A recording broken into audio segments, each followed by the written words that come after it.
Article 6, Part 2 of 5. No two or more states shall enter into any treaty, confederation, or alliance whatever between them, without the consent of the United States in Congress assembled, specifying accurately the purpose for which the same is to be entered into and how long it shall continue. K-Notes. This gets important when we begin looking into our present Constitution as to when and if it was properly ratified, because it is a treaty among the states joining it. It is an alliance among the states party to it. Does the Constitution of the United States of America specify accurately the purpose for which those states entered into it? Does the Constitution specify accurately how long it shall continue?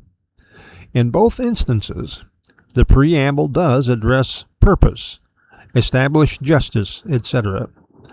It does detail how long it will continue, with the phrase, to ourselves and our posterity. Then, within the Constitution, it allows each generation to alter or even replace that Constitution via its Article 5 amendment process.